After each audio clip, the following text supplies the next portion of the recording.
Hello, তো আমরা আজকে ইন্ট্রোডিউস করব ক্লাস 12 এর স্থির তড়িৎ।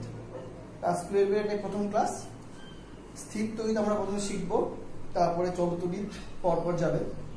তো স্থির তড়িৎ শেখার আগে আমাকে জানতে হবে যে স্থির তড়িৎ মানে কি, চল তড়িৎ মানে কি। তার আগে জানতে হবে তড়িৎ মানে কি, কি জিনিস এটা। তো তড়িৎ মানে আমরা জানি তড়িৎ হলো এক ধরনের শক্তি, যে শক্তিটা তারের মধ্যে দিয়ে, অবশ্যই পরিবাহী তারের মধ্যে দিয়ে প্রবাহিত হয়, দিয়ে আমাদের লাইট বলো, ফ্যান বলো, টিভি বলো, এসব অ্যাপ্লায়েন্স চালাতে সাহায্য করে। এমন এক ধরনের শক্তি, যে শক্তিটা, শক্তি বলতে এই শক্তি ছাড়া আমাদের জীবন অচল। মানে আমাদের সব সুখ স্বাচ্ছন্দ্য আনন্দ তড়িৎ ছাড়া সম্ভব নয়। কারণ আমার কাছে সব রকম জিনিস আছে, টিভি আছে, কম্পিউটার আছে, ফ্যান আছে, লাইট আছে, ইলেকট্রিসিটি নাই, বেকার। সো আমাদের জীবনের সব থেকে বড় একটা আশীর্বাদ হলো এই ইলেকট্রিসিটি বা তড়িৎ। তো সেই তড়িৎ কি, কিভাবে এলো, কিভাবে কাজ করে, এই সব নিয়ে ডিটেলসে আছে 12 এর মোটামুটি 40% সিলেবাস। তো তার প্রথমেই শুরু হয় স্থির তড়িৎ দিয়ে। তড়িতের আবার দুই ভাগ, একটা স্থির তড়িৎ আর একটা চল তড়িৎ। তো আমরা প্রথমে স্থির তড়িৎ শিখবো, তারপরে চল তড়িৎ শিখবো। স্থির তড়িৎ শেখার আগে আমাকে জানতে হবে যে তড়িৎ কি জিনিস। আমরা জানি একটা তারের মধ্য দিয়ে তড়িৎ এক জায়গা থেকে আর এক জায়গায় যায়, এবং তখনই যায় যখন একটা বিভব পার্থক্য থাকে, মানে ভোল্টেজ ডিফারেন্স থাকে। তো ভোল্টেজ ডিফারেন্স কি করে তৈরি হয়, ইলেকট্রিসিটি তৈরি হওয়ার মানে সব থেকে প্রাথমিক উপায় কি। সব থেকে আমরা জানি ইলেকট্রিসিটি তৈরি করতে পারে বা কোনো লাইট জ্বালাতে পারে ব্যাটারি। তবে এখন বর্তমান যুগে ব্যাটারি ইউজ হয় না। বর্তমান যুগে তড়িৎ তৈরি করার জন্য অনেক আধুনিক প্রসেস রয়েছে, যার মাধ্যমে অল্টারনেটিং বা এসি কারেন্ট তৈরি করা হয়। ব্যাটারি যে কারেন্টটা দেয় সেটাকে ডিসি বলে। তো এই এসি কারেন্ট তৈরি করার জন্য সব থেকে বেশি মানে হেল্প করেছে চুম্বক। আমি সব ডিটেলসে আস্তে আস্তে বলবো। অ্যাকচুয়ালি একটা একটা করে আমি জিনিস দেখব যে কি হচ্ছে, তারপরে প্রশ্ন করে জানবো যেটা কিভাবে হচ্ছে, এর থেকে বেটার কোনো ভাবে পাওয়া যায় কিনা। তাহলে আস্তে আস্তে আমার উত্তরগুলো ক্লিয়ার হয়ে যাবে যে তড়িৎ কি করে তৈরি হয় এবং কিভাবে আরো ভালোভাবে তৈরি করা যায়, ব্যাটারি দিয়ে কেন তৈরি হয়, ব্যাটারি ছাড়া কি করে তৈরি হয়, এক্সেট্রা এক্সেট্রা। তাকে বলি তড়িৎ কি জিনিস।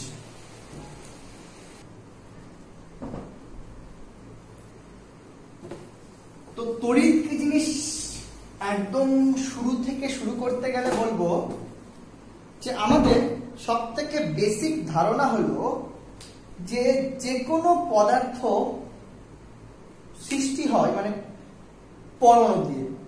মানে যে কোনো পদার্থের এন্ড কি পরমাণু, বিজ্ঞানী ডাল্টন বলেছিল।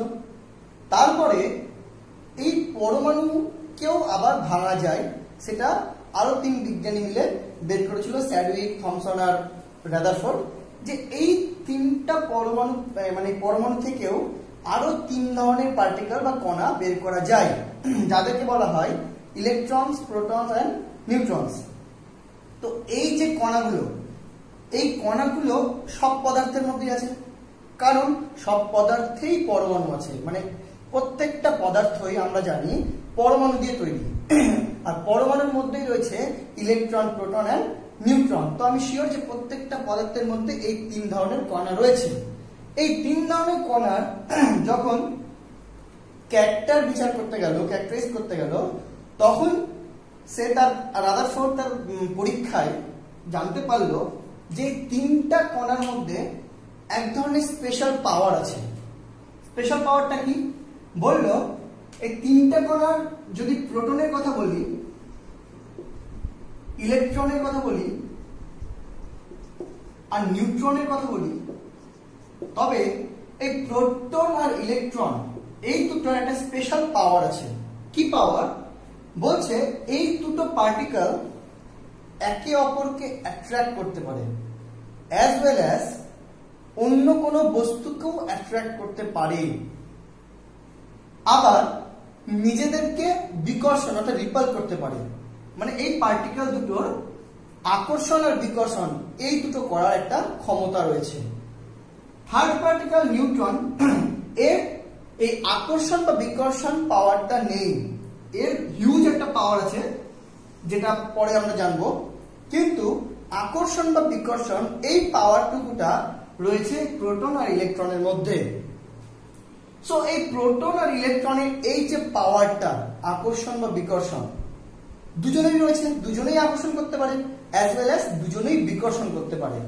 তখন এই দুজনের পাওয়ারটাকে স্পেসিফাই করতে যে কোনটা কি বলা হলো, প্রোটনের পাওয়ারটা সে আকর্ষণ বা বিকর্ষণ সেই পাওয়ারটাকে বলা হয় পজিটিভ পাওয়ার, আর ইলেকট্রনের যে পাওয়ারটা তাকে বলা হয় নেগেটিভ পাওয়ার।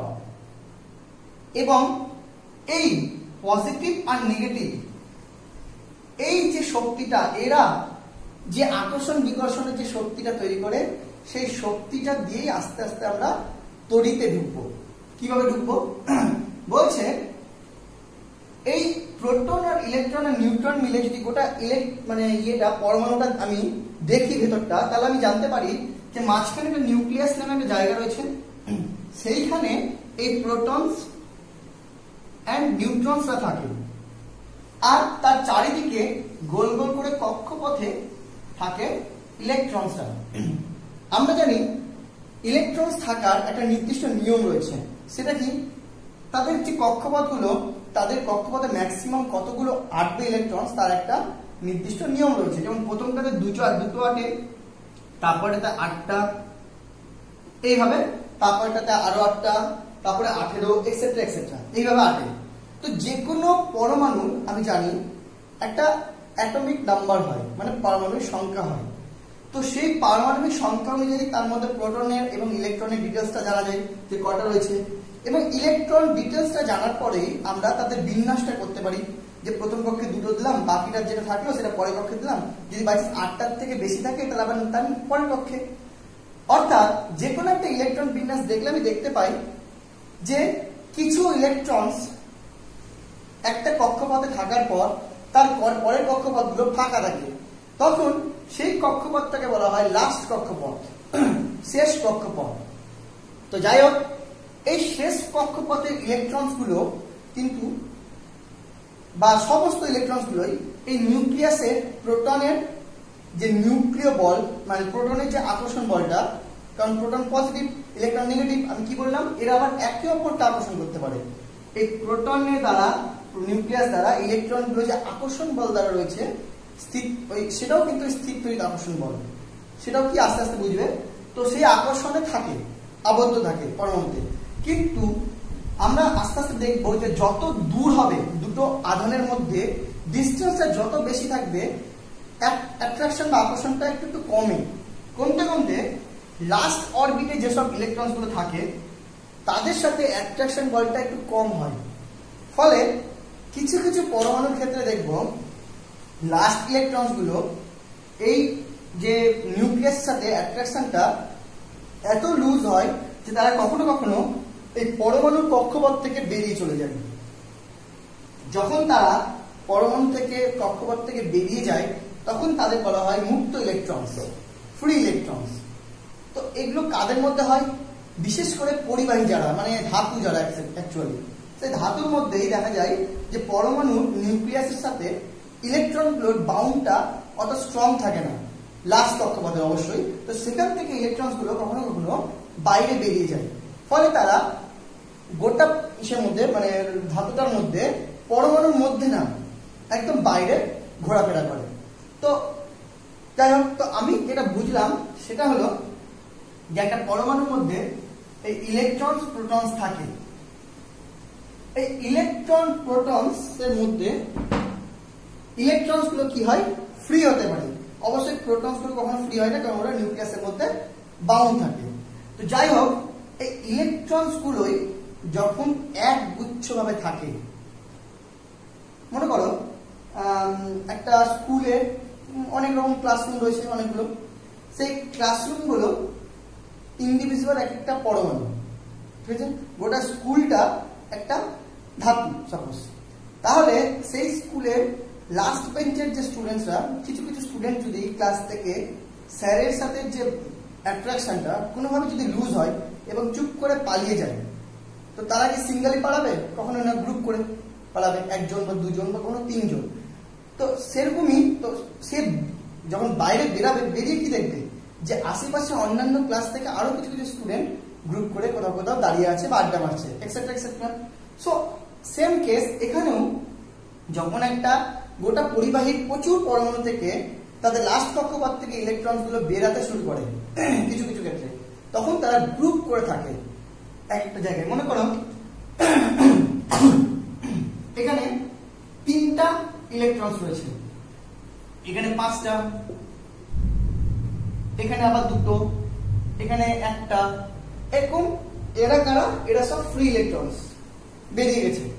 তো যখন এই ইলেকট্রনস গুলো একটা গ্রুপ করে থাকে, সিঙ্গেলও কিন্তু একটা গ্রুপ হিসেবে ধরতে পারি আমি, তখন তার সেই গ্রুপ অফ ইলেকট্রনসকে একসাথে বলা হয় আধান। তাহলে আধান কি জিনিস? আধান হলো গ্রুপ অফ ইলেকট্রনস। যেমন এবার এক একটা ইলেকট্রনসের যে ভ্যালু হয় আধান হিসাবে 1.6 × 10⁻⁻19 কুলম্ব। তো অবভিয়াসলি এর ভ্যালু কত হবে? 3 × E, এটা যদি E হয় 3E। এর ভ্যালু কত হবে? 5 × E, এর ভ্যালু অনলি E, এর ভ্যালু 2 × E।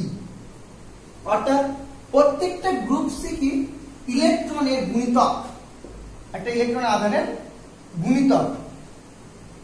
এই যে গুণিতকগুলো, এদেরকে ইন্ডিভিজুয়ালি বলা হয় আধান বা কিউ। আধানকে লেখা হয় কিউ দিয়ে। So this is a Q, so this is Q dash, this is q double dash, this is q triple dash, etc etc। এগুলোই কি প্রত্যেকটা আধান হয়ে গেল। তাহলে আধান সম্বন্ধে জানলাম। এবার ইলেকট্রন কি হয়?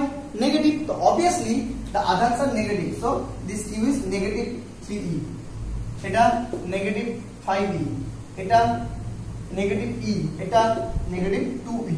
তো এগুলো কি বলা হয়? আধান।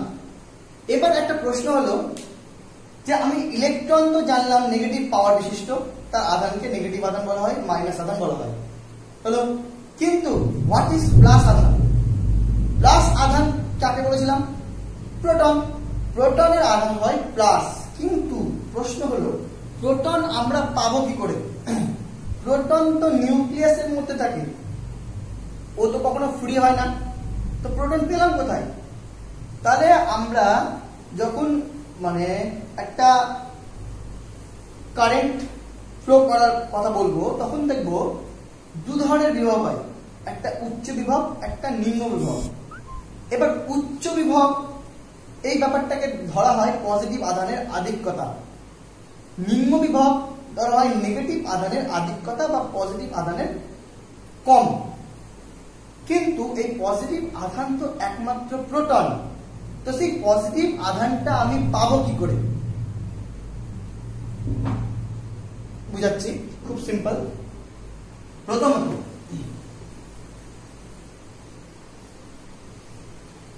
দুভাবে পজিটিভ আধান পাওয়া যায়। একটা হলো একটা পরিবাহীর মধ্যে পজিটিভ আধান কি করে পাবো সেটা শেখাচ্ছে একটা, আর একটা নর্মাল পরমাণু পজিটিভ কি করে হয়। আমরা জানি একটা পরমাণু সাধারণত নিস্তড়িত হয়। কেন? কারণ তার প্রোটন সংখ্যা আর ইলেকট্রন সংখ্যা সবসময় সমান হয়, ফলে সে কি হয়? নিস্তড়িত হয়। কিন্তু কোনো কারণে যদি ইলেকট্রন বেরিয়ে যায় কোনো একটা পরমাণু থেকে, তাহলে কি হবে? যদি কোনো কারণে একটা পরমাণু থেকে ইলেকট্রন বেরিয়ে যায়, তবে কিন্তু পরমাণুটার প্রোটন সংখ্যা বেড়ে যাবে। মানে যদি 5টা ইলেকট্রন আর 5টা প্রোটন বিশিষ্ট একটা পরমাণু থাকে, সেক্ষেত্রে যদি একটা ইলেকট্রন বেরিয়ে যায়, তাহলে গোটা পরমাণুটার নেট আধান কিন্তু আর +5 আর -5 আর +5 = 0 হচ্ছে না, তখন হচ্ছে কিন্তু -4 + 5 +1। এইভাবে ওই পরমাণুটা কিন্তু পজিটিভ আধানে পরিণত হয়। পজিটিভ আধান ক্রিয়েশনও ইলেকট্রনের জন্য দায়ী। একটা আবার পরমাণুর মধ্যে যদি কোনো কারণে এক্সট্রা ইলেকট্রন ঢুকে যায় তাহলে কিন্তু রেজাল্টটা হয় -6e + 5e 5p, কারণ প্রোটন কোনোভাবে বাড়ে বা কমে না, সো রেজাল্ট কি -e, সো দ্য পরমাণু বিকাম নেগেটিভ, তো পরমাণুটা কি মাইনাস আধানে পরিণত হয়। সো একটা পরমাণু প্লাস আধান বিশিষ্ট হবে না মাইনাস আধান বিশিষ্ট হবে সেটাও ডিপেন্ডস করছে ওই পরমাণুটার ইলেকট্রনের উপর, যে ওই পরমাণুতে এক্সট্রা ইলেকট্রন এলো নাকি ইলেকট্রন এই পরমাণু থেকে বেরিয়ে গেল। যাই হোক, এইভাবে পরমাণু হয় প্লাস বা মাইনাস আধান যুক্ত, এটাকে বলা হয় আধান। এবার ব্যাপারটা হলো যে একটা পরিবাহীর মধ্যে প্লাস আধান মাইনাস আধান পাবো কি করে। সেটা হলো, মনে করো এই পরিবাহীর মধ্যে এইখানে একটা গ্রুপ অফ ইলেকট্রনস আছে যারা ফ্রি বেরিয়ে গেছে পরমাণু থেকে, এখানে একটা আছে, এখানে একটা আছে, এখানে একটা আছে, এইখানে একটা আছে, এইখানে একটা আছে, এরা সবাই কিন্তু ইলেকট্রনসের গ্রুপ। এবার যখনই এই জায়গাটা খুব মন দিয়ে দেখবে, মনে করো এই গ্রুপটা নেগেটিভ গ্রুপ, এই গ্রুপটা নেগেটিভ গ্রুপ, এই গ্রুপটাও নেগেটিভ গ্রুপ, এই গ্রুপটাও নেগেটিভ, এই গ্রুপটাও নেগেটিভ, এই গ্রুপটাও নেগেটিভ। তো নেগেটিভ নেগেটিভ একে অপরের সাথে রিপেল করছে, কিন্তু মানে বিকর্ষণ করছে, নেগেটিভ নেগেটিভ কখনো আকর্ষণ করে না। তবে এই পরিবাহীতে পজিটিভ আধান কই, পজিটিভ আধান এই পরিবাহীতে ক্রিয়েট করা সম্ভব। কেমন মনে করো, বুঝো, মনে করো কোনো কারণে এইখানে যে গ্রুপটা আড্ডা মারছিল ইলেকট্রনসের, তারা ওইখান থেকে চলে গেল সাপোজ অন্য কোথাও, ফলে পাশের যে গ্রুপটা ইলেকট্রনসের তারা এই গ্রুপটাকে বিকর্ষণ ঠিক করছিল, কিন্তু এই গ্রুপটা কিন্তু এই জায়গাটার প্রতি একটা আকর্ষণ রয়েছে। খুব সুন্দর এক্সাম্পল বলতে গেলে, স্কুলে যখন তোমরা নিজেদের মানে এক একটা গ্রুপ থাকে, সবার তো ইন্ডিভিজুয়াল একটা গ্রুপ হয়, সেই গ্রুপের মধ্যে তোমাদের কিন্তু অন্যান্য গ্রুপের সাথে একটা বিকর্ষণ হয়, কিন্তু আবার একটা ইন্টারেস্ট থাকে যে ওই গ্রুপটা যে জায়গাগুলোতে যাচ্ছে সেই জায়গাটা তোমরা অ্যালাউ না, মনে করো যে না যাওয়া যাবে না এক্সেট্রা এক্সেট্রা, বাট যে জায়গাতে ওই গ্রুপটা রয়েছে সেই জায়গাটার প্রতি কিন্তু তোমাদের একটা টান থাকে। এবং যখন ওই জায়গাটা ওই ইলেকট্রনিক গ্রুপটা ছেড়ে চলে যায় তখন কিন্তু তোমরা তীব্র একটা আকর্ষণ ফিল করো ওই জায়গাটা দখল করার জন্য। এটা কিন্তু রুল, সেম রুল এখানেও খাটে, যে যখনই একটা ইলেকট্রনসের গ্রুপ আর ইলেকট্রন গ্রুপকে বিকর্ষণ করছে ঠিক, কিন্তু যখনই এই ইলেকট্রন গ্রুপটা এই জায়গাটা ছেড়ে চলে যায়, ফলে এখানে একটা ভ্যাকেন্সি সৃষ্টি হয়, ফাঁকা, তখনই কি হয় এই গ্রুপটার এই ফাঁকা জায়গাটার প্রতি একটা তীব্র আকর্ষণ কাজ করে, ফলে সে এই গ্রুপটা এই জায়গাতে ছুটতে চলে যায়। তো কি করে গেল, আকর্ষণ করে গেল।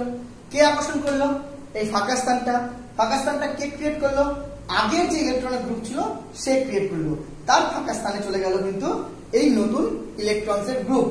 তো দেখা গেল যে ইলেকট্রনসের যেমন প্রোটনের প্রতি একটা অ্যাট্রাকশন থাকে because proton positive electron negative, তেমনি ইলেকট্রনসের একটা যেখানে ইলেকট্রনস ছিল সেই জায়গাটা যখন ভ্যাকেন্স করে চলে যায়, ওই ফাঁকা স্থানটার প্রতিও কিন্তু ওই ইলেকট্রন গ্রুপের তীব্র আকর্ষণ থাকে। এবার আমরা জানি নেগেটিভ পজিটিভকে আকর্ষণ করে, সো আমরা কিন্তু এই ফাঁকা স্থানটাকে অ্যাজ এ পজিটিভ ভাবতে পারি। সো একটা পরিবাহীর মধ্যে পজিটিভ আধান বলতে বোঝায় ওই ফাঁকা স্থানটা, যে ফাঁকা স্থান থেকে ইলেকট্রনসের গ্রুপটা চলে যায়। এই ফাঁকা স্থানকে বলা হয় হোলস বা ফাঁকা। তো তাহলে আমরা দেখলাম যে এবার তাহলে এই গ্রুপটা এখানে চলে গেল, এই গ্রুপটা যখন এখানে চলে গেল, এখানে একটা ফাঁকা স্থান তৈরি হলো, ফলে এই ফাঁকা স্থানের প্রতি কিন্তু আবার এই গ্রুপটার একটা অ্যাট্রাকশন তৈরি হয়। সো আমরা জানলাম পজিটিভ আধান নেগেটিভ আধানকে অ্যাট্রাক্ট করে, দ্যাটস মিন প্রোটন ইলেকট্রনকে অ্যাট্রাক্ট করে, অ্যাজ ওয়েল অ্যাজ ফাঁকা স্থানও ইলেকট্রনকে অ্যাট্রাক্ট করে। সো এই ফাঁকা স্থানের চার্জও কি হয়, পজিটিভ। কোন ফাঁকা স্থান, অবশ্যই যেখানে ইলেকট্রন ছিল সে যাওয়ার পর যে ভ্যাকেন্সিটা ক্রিয়েট হয় সেই ফাঁকা স্থানটা, সেটাকেও বলা হয় পজিটিভ। তো this is the positive charge. মনে রাখবেন, তাহলে সাধারণত পরমাণুর ক্ষেত্রে পজিটিভ চার্জ হলে প্রোটনটাকে বলা হয়, কিন্তু অ্যাজ এ পরিবাহীর মধ্যে পজিটিভ চার্জ ধরা হয় ওই ফাঁকা স্থানগুলোকে। হয়ে গেল। তাহলে আমরা চার্জ সম্বন্ধে ধারণা পেলাম যে চার্জ দু রকম হয়, একটা পজিটিভ চার্জ আর একটা negative charge. Positive positive repel করে, পজিটিভ নেগেটিভ অ্যাট্রাক্ট করে। হয়ে গেল। এবার আরেকটা জিনিস, যে কোনো চার্জ সে পজিটিভ হোক আর negative, positive charge can attract negative, positive charge repel positive, but positive charge also attract non charge particle, মানে যার মধ্যে কোনো চার্জ নেই। Similarly negative charge attract positive, negative charge repel negative, but negative charge attract non charge also, মানে যার মধ্যে কোনো আধান নেই। তাহলে এখান থেকে একটা সমস্যা হলো, সেটা কি? সাপোজ এই বস্তুটা পজিটিভ না নেগেটিভ কি করে চিনব? দুটো উপায়। নাম্বার এ, যদি আমি এর কাছে আমি একটা নেগেটিভ আধান নিয়ে চলে আসি, তারপরে যদি দেখি যে এ অ্যাট্রাক্ট হচ্ছে, তাহলে কি বুঝবো? এটা পজিটিভ। আবার যদি দেখি না রিপেল হচ্ছে, তাহলে কি বুঝবো? নেগেটিভ। তবে আমার কোন টেস্টটা বেশি সুফল হবে, মানে কোনটাতে আমি একদম শিওর হব যেটা পজিটিভ না নেগেটিভ? অ্যাট্রাক্ট দেখে না রিপেল দেখে? অ্যাট্রাক্ট দেখে নয়। কেন বলতো? কারণ নেগেটিভ কে যদি আমি এই চার্জটার কাছে নিয়ে আসি আর যদি অ্যাট্রাক্ট দেখি, তাহলে আমি দুটো কনক্লুশন পাবো। নাম্বার ওয়ান, যে হ্যাঁ এইটা পজিটিভ চার্জ বিশিষ্ট, আর নাম্বার টু, যে এটার মধ্যে কোনো চার্জই নেই। তাহলে এখন আমি কি দেখলাম? যে একটা কোনো চার্জ তার অপোজিট চার্জকেও আকর্ষণ করতে পারে, আবার কোনো নন চার্জ পার্টিকেলকেও আকর্ষণ করতে পারে। সো আমি কিন্তু শিওর হতে পারলাম না। বাট যদি আমি দেখি বিকর্ষণ করছে, তাহলে আমি শিওর হয়ে যাব যেটা নেগেটিভ, কারণ একমাত্র নেগেটিভই নেগেটিভকে বিকর্ষণ করতে পারে, আর পজিটিভ পজিটিভকে বিকর্ষণ করতে পারে, আদারওয়াইজ কেউ কাউকে বিকর্ষণ করতে পারে না। সো আমি যদি বিকর্ষণ দেখি, তাহলে শিওর হয়ে যাব যে সেটা কি চার্জ। কিন্তু আকর্ষণ দেখে আমার দুটো কনফিউশন থাকবে, একটা হয় তার অপোজিট চার্জ অথবা নন চার্জ। এবার প্রশ্ন হলো, নন চার্জ বস্তুকে অ্যাট্রাক্ট করে কিভাবে? কারণ আমরা ছোটবেলা থেকে এটাই জানি যে একমাত্র পজিটিভ নেগেটিভকে অ্যাট্রাক্ট করতে পারে, কিন্তু বা নেগেটিভ পজিটিভকে, কিন্তু একটা পজিটিভ হোক বা নেগেটিভ একটা নন চার্জ বডিকে অ্যাট্রাক্ট করে কিভাবে? একটা চার্জ মানে বডি একটা নন চার্জ বডিকে অ্যাট্রাক্ট করে কিভাবে, সেটা সেই প্রসেসটাকে বলা হয় আবেশ। কি বলা হয়? আবেশ। আবেশ কি জিনিস? আবেশ হলো, বলছে মনে করো আমি এখানে একটা নেগেটিভ চার্জওয়ালা বস্তু নিয়ে এসেছি, আর এটা হলো একটা নন চার্জ পার্টিকেল, তার পরমাণু। তো অবভিয়াসলি পরমাণুটার মধ্যে রয়েছে নিউক্লিয়াস, যার মধ্যে পজিটিভ রয়েছে, আর বাইরে রয়েছে ইলেকট্রনস, যার মধ্যে রয়েছে নেগেটিভস। হলো, যখনই একটা মানে চার্জ বডিকে এই নন চার্জ বডিটার কাছে নিয়ে আসে, এটা পরমাণু, কিন্তু পরমাণু মানে নিস্তড়িত, কোনো আধান নেই, কিন্তু এটা আধানযুক্ত একটা বস্তু। যদি নেগেটিভ আধানযুক্ত বস্তু এখানে নিয়ে আসি, তাহলে দেখা যায় এই নেগেটিভের বিকর্ষণে এই পরমাণুতে থাকা ইলেকট্রনস গুলো একটু শিফট করে যায় অপোজিট সাইডে, এবং মাঝখানে নিউক্লিয়াসটা এর একটা আকর্ষণ ফিল করে, ফলে একটু এই দিকে চলে আসে, মানে আধানটার দিকে চলে আসে। তো পিকচারটা দেখতে কেমন হয় দেখো? পিকচারটা দেখতে ঘুমাই।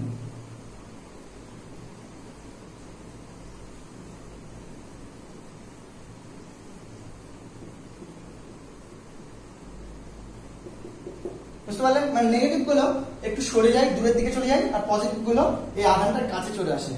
তখন যখন এরা কাছে চলে আসে, তখন এইটা আর গুরুত্ব পায় না, ফলে এইটার জন্য এই বস্তুটা এই মানে পরমাণুটাকেও আকর্ষণ করে।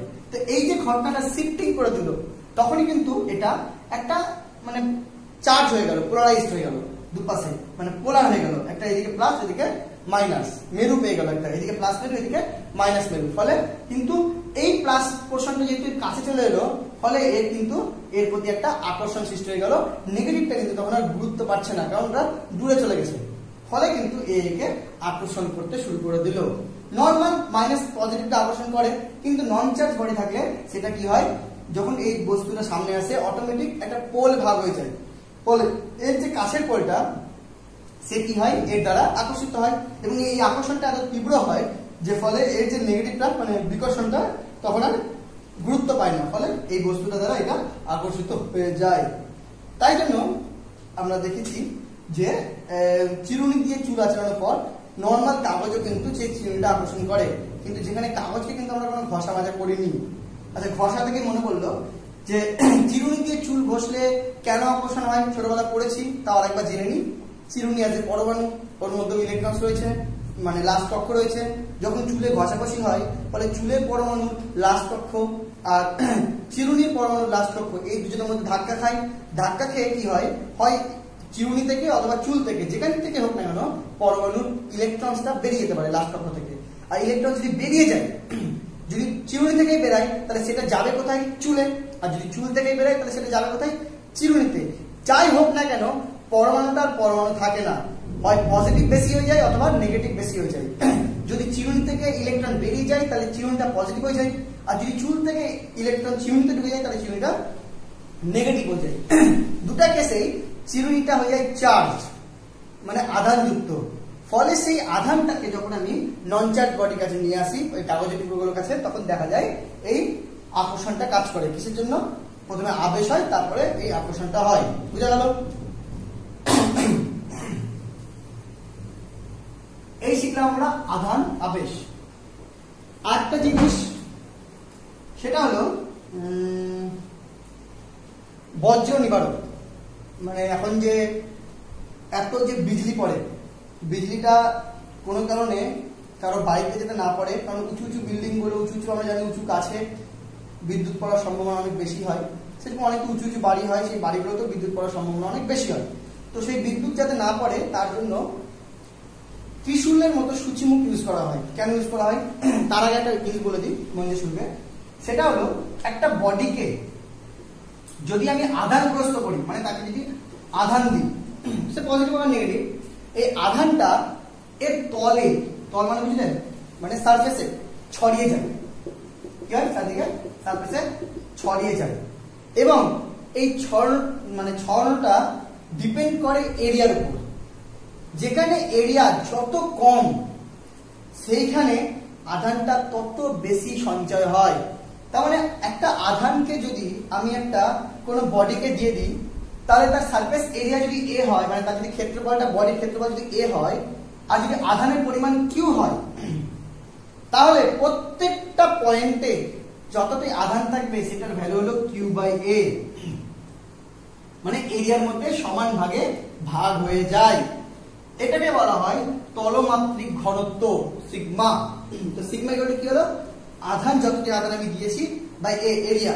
এবার এই এক্সপ্রেশন থেকে বোঝা যাচ্ছে যে এরিয়া যত কম হবে সিগমা তত বেশি হবে, মানে তাতে আধান তত বেশি সঞ্চিত হবে। ফর এক্সাম্পল, যদি রাউন্ড হয় তাহলে আমি শিওর যে সব জায়গায় এরিয়া সেম, ফলে আধান কি হবে, সব জায়গায় সমান থাকবে। যদি চারকোনা হয় তাহলে আমি জানি এই সব জায়গায় এরিয়া সব থেকে কম হয়, একদম কোনা কোনা গুলো, ফলে আধান যদি দিই তাহলে আধানটা এইভাবে ছড়াবে।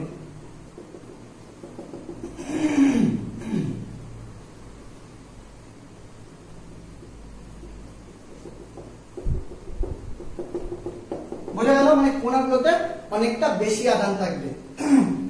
আচ্ছা, সূচিমুখ, সূচিমুখ মানে তার মানে যত মুখ ছুচলা হবে তাতে আধানের পরিমাণ তত বেশি হবে, এটাকে বলে সূচিমুখ। তো এবার বজ্র নিবারকে কেন সূচিমুখ ইউজ করা হয় তাহলে বুঝতে পারবে।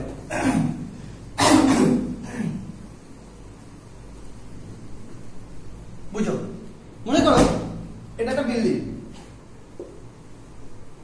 হলো, এই বিল্ডিং এর ছাদে একটা লম্বা তার একদম গ্রাউন্ড পর্যন্ত নিয়ে এখানে তিনটা সূচিমুখ করা হয়। হলো, মনে করো কোনো কারণে একটা মেঘ এই বাড়িটার কাছে চলে এসেছে, যেটাতে একদম বিদ্যুৎ পড়ার সম্ভাবনা রয়েছে। তার মানে এর মধ্যে আধান রয়েছে, যে কোনো হতে পারে, সাপোজ ধরলাম নেগেটিভই ধরলাম।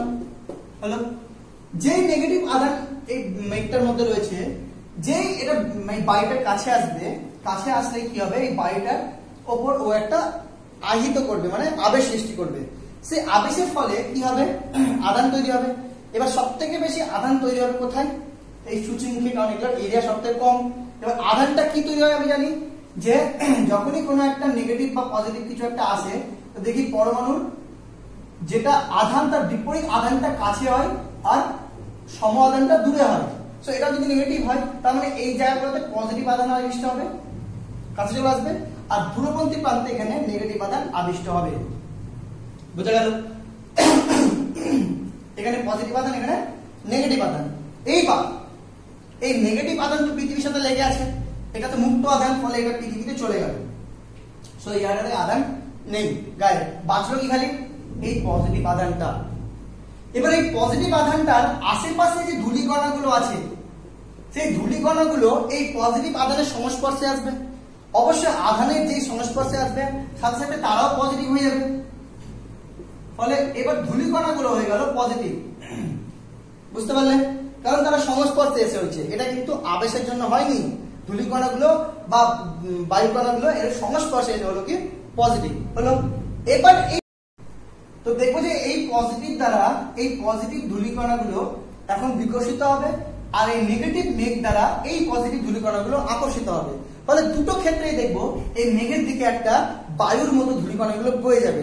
সো এই বায়ু প্রবাহে মেঘটা অনেকটা সরে যাবে, তাছাড়াও এই মেঘটা এই পজিটিভ দ্বারা অনেকটা প্রশমিত হয়ে যাবে। ফলে আর বিদ্যুৎ পড়ার সম্ভাবনা থাকবে না। এইভাবেই বিদ্যুৎ পড়া থেকে বড় বড় বিল্ডিং গুলোকে বাঁচানো হয়। তাহলে আমি শিখলাম এখানে আধান সম্বন্ধে জানলাম, আধানের কোয়ান্টাইজেশনও শিখলাম। আধানের কোয়ান্টাইজেশন কোনটা, কোয়ান্টাম থিওরিতে আমরা শিখব যে কোনো একটা মিনিমাম কোয়ান্টিটিকে যদি অ্যাজ এ ইনিশিয়াল ধরি, এবং সেই ইনিশিয়াল থেকে যদি সমস্ত রকমের বিগ নাম্বার তৈরি করা যায়, সেই তাহলে ইনিশিয়ালটাকে বলা হয় কোয়ান্টাম। ঠিক আছে?